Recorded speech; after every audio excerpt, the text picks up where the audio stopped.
Estamos aquí, Kilimanjaro Safaris.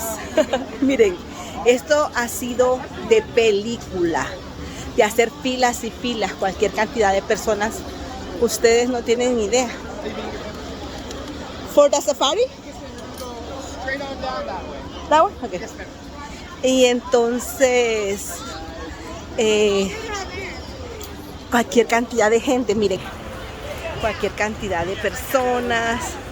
El clima está aproximadamente 35 Celsius, pegajoso, sudoroso, y se siente como que fuera de, I don't know, 40. Pero bueno, nosotros vamos al safari. Miren, entonces la fila del safari en algún lugar está avanzando. Óiganme, que alguien me explique. Miren cómo estoy de quemada. Miren, quemada. Estamos en el carrito.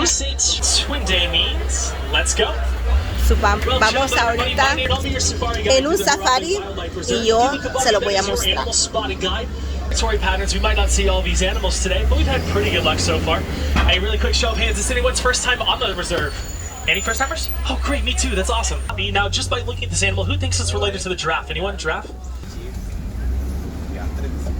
That's actually a female over there. One of the ways to tell apart the males and the females. Males are going to have these little things in their head called ossicones. Kind of look like horns, but they're not horns. It's part of their skull. The females do not have them. However, ossicones are found in both males and females in the giraffe.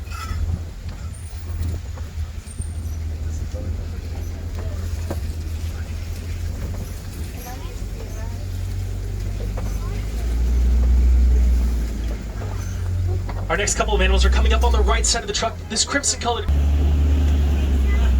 And off to the left side of the truck at the very top of the hill, you'll see that lighter colored antelope. That's a greater kudu up there. That's actually a female. I can tell that because only the males have horns. There's a picture of a male under animal spotting guide above you. They're the second tallest antelope species on the reserve. From hip to shoulder, standing about 55 inches tall. We're now making our way towards the Zafari River, so keep an eye on the water. A lot of animals will come down to the water for a drink or to cool off. In the event of a water landing, your seat cushion can be used as a flotation device. Just kidding, these seats don't float. Actually, your seatbelts go from left to right. I forgot to mention that earlier. Made you look. Now, if you look off to the right side of the truck, you're going to see a hippopotamus weighing upwards of about 4,000 pounds. That word hippopotamus in Greek means river horse. Actually trot along the bottom of the water, holding their breath for about 8 minutes at a time. Hippos can run faster on land than humans can. They're even faster than that in the water. And a group of hippos is called a bloat of hippos. They're going to spend most of their day in the water. Now I got a little bit of a surprise for you guys. Coming up on the left side of the truck, you're going to see another hitter without making a single ripple on the surface of the water. Now crocodiles are what's called ectothermic. You might know it as cold-blooded. That means they have to use their environment to regulate their body temperature. So we see a crocodile sitting on the bank with their mouth open. They're probably trying to push all the hot air out of their body. Also pretty amazing parents. Moms will stay with the nest until her babies hatch. Then she'll actually help out with the hatching process by rolling the eggs around and carrying her babies in her mouth to the safety of the water. Temperature inside a crocodile's nest will determine if their babies are going to be males or females. Maybe 1 or 2 out of a group of about 60 eggs might actually make it to adulthood. I could give an entire safari just on crocodiles, but we still have a lot of animals to see. But first, off to the right side of the truck, that is a baobab tree, also known as the Hora. And the baobab tree can live upwards of over 2,000 years old. Now this is our savanna overlook, so as we make our way down the hill, see if you can spot any of your favorite savanna-dwelling species out there. Savannas exist in the tropical regions of the world. They're not dry enough to be a desert, but they're not wet enough to be a rainforest. They'll be these grasslands where a lot of your herd animals are going to live, as well as the predators that prey on them.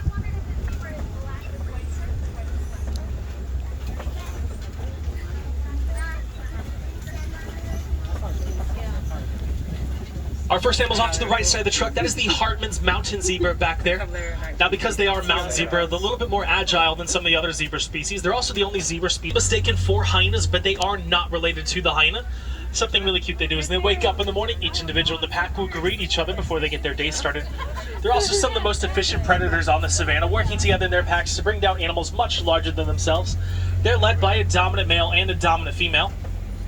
The way they decide to do things throughout the day is they vote on what they do. How they vote, they sneeze when they vote yes. When they vote no, they just stay silent.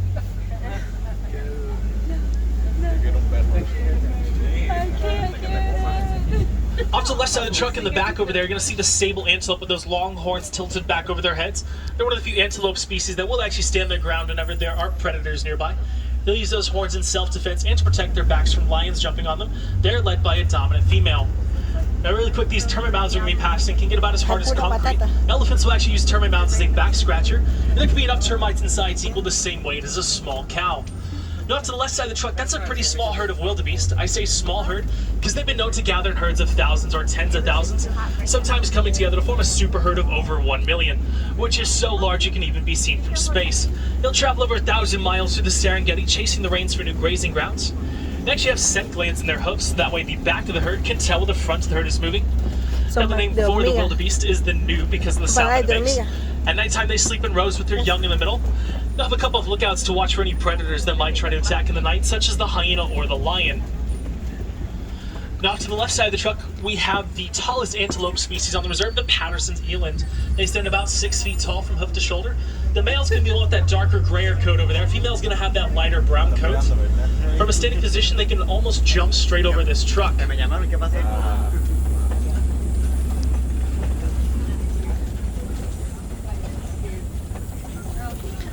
Now, if you look in the bushes over there, you're going to see the Maasai giraffe. There are 9 different species of giraffe found in Africa.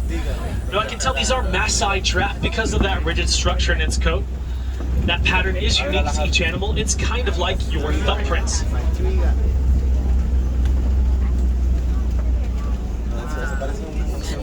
Now, a group of giraffe is called a tower of giraffe.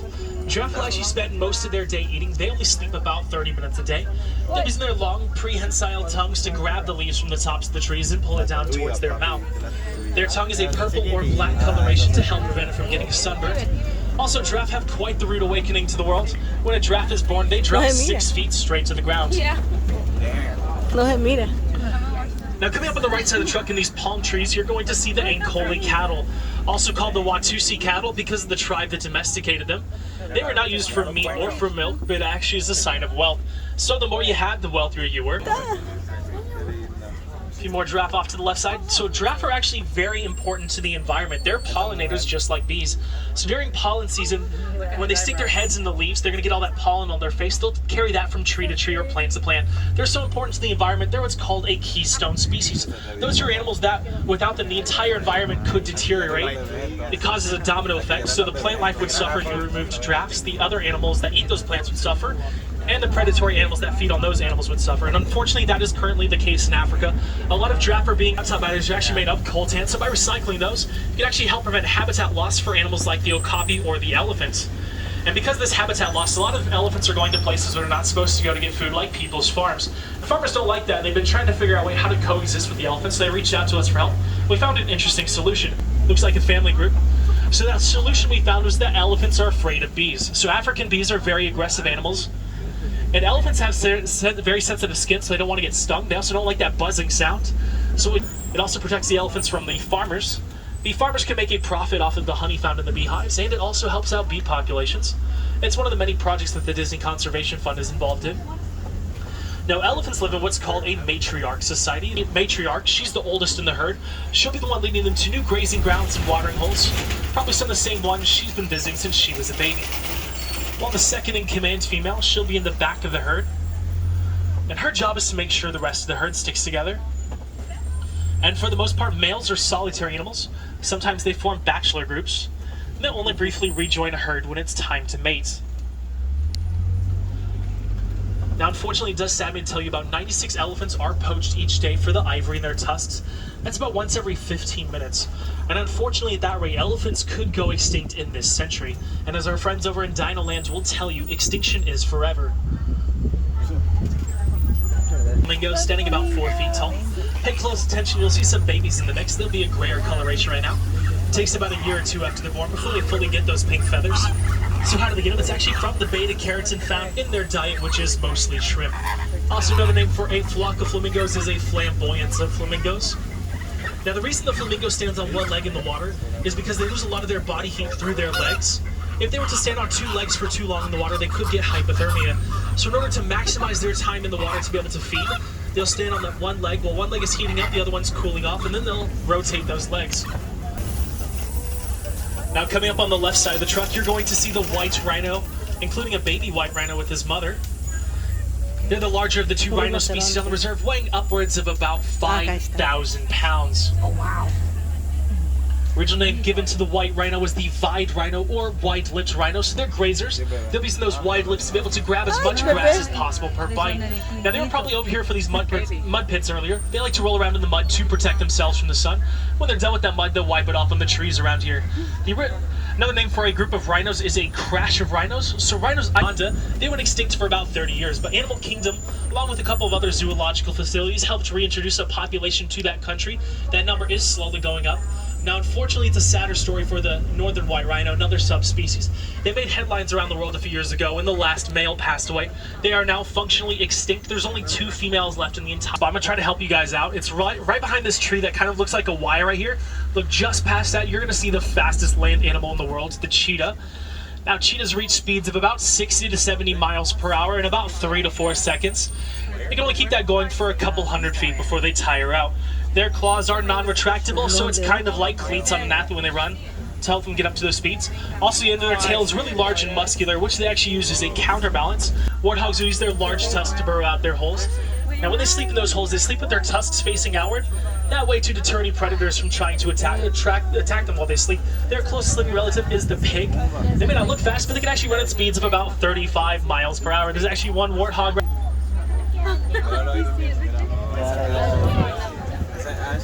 Actually, interesting story about the male warthog.